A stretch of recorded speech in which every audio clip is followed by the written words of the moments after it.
Hello, my name is Giovanni. I'm from MaximoCon, a Brazilian IBM Maximo consultancy specialized in remote services.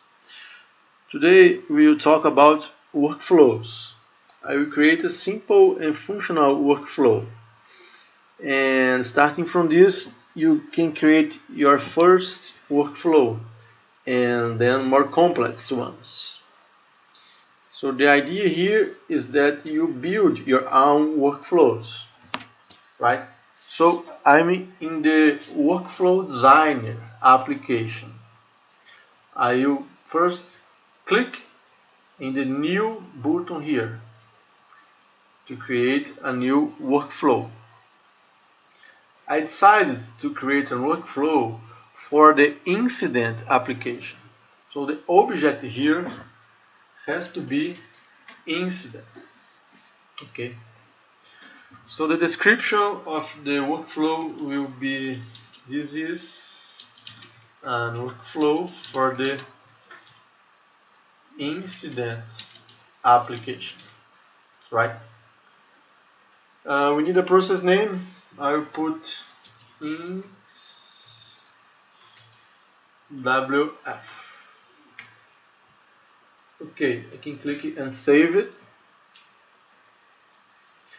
I will create a simple example with a condition node, a manual input node, and an assigning node. So I will use the yellow node. I'm dragging the yellow node here. I will also drag the white node, and I will also drag the blue node here to our design area. Okay. So our workflow will have a condition node, a manual input node. In this manual input node, we can give options to the users in real time so he can follow different ways. And the blue node is the assignment node, so we can assign the workflow to someone else, so another person will be able to continue the workflow. Okay. So I will click here and drag a line between the start node and the condition node. So we start here in the green node, and our condition, remember we are creating a workflow for the incident application. So our condition will be status equals new. Okay. So you have two outputs for this condition: an yes, the status equals new, or no, the status is not new. So if it's a yes, we go to the white node.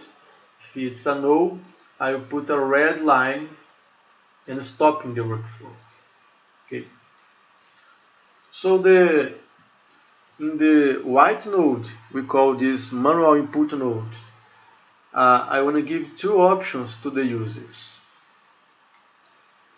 So I put two lines here.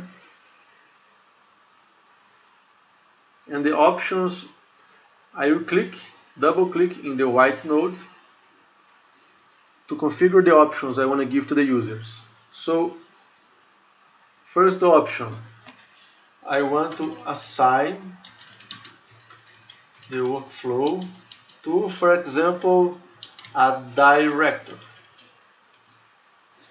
And option 2, I just want to close the incident. So if I am closing the incident, I need an action to close, right? So I will select an action, incident closed. Okay. So we have two options now for the users in the white node here. Okay. And if the user chooses to assign the workflow to a director, he goes to the blue node here. Double click in the blue node. In the assignments area, you click in new row. So I created a role, a very simple role that is for the directors. So this role just have a person group that I put the name of directors and I put the users there who are directors. Very simple. Then I click OK.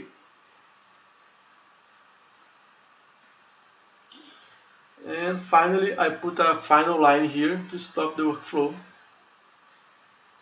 And I save the workflow. So just a quick review. We start the workflow in the green line. We go then to the yellow node here. And we have a condition that status should be new. If yes, the status is new, we go to the white node.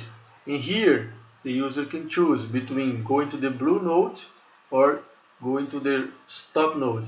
If the users in real time choose to go to the blue node, the workflow will be assigned to a director. So a director will be responsible for this flow.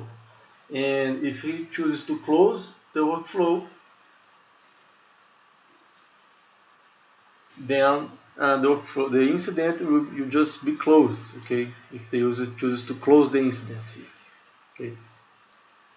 So now our workflow is completed. I will enable the workflow, clicking this button here, enable process. Okay, and in the button at the side I will click to activate the process. So now my workflow is activated. Now let's test the workflow. Let's go to the incident application. Go to Service Desk Incidents. Okay. I create a new record.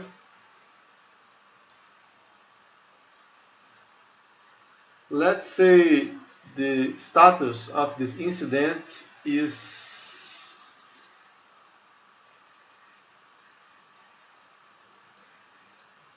in progress. Okay. So we have a condition in our workflow that our workflow only works for status new, right?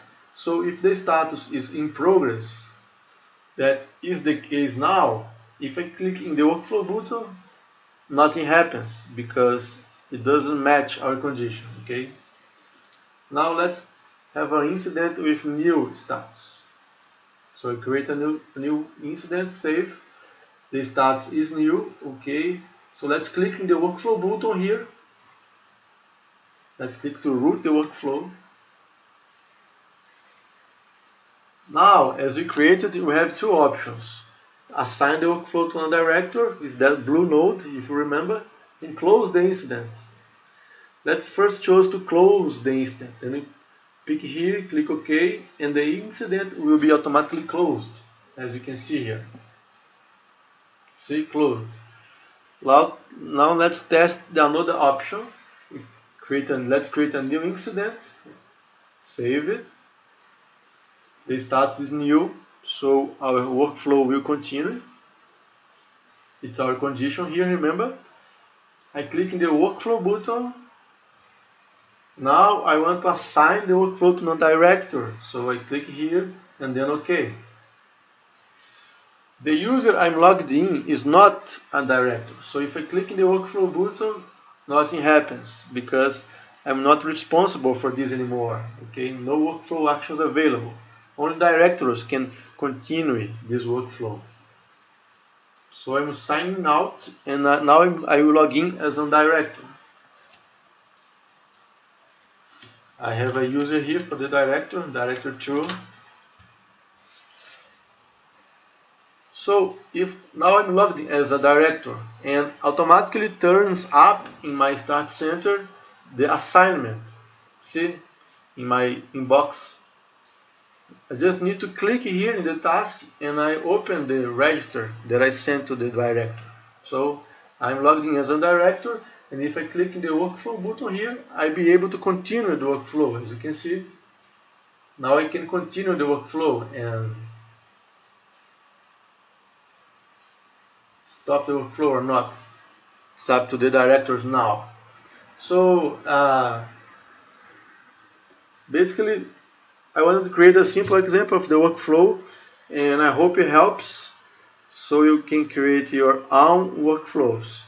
Thank you for your time, I appreciate it, and if you have any questions, please let me know, and also visit us at www.maximocon.com. Have a nice day.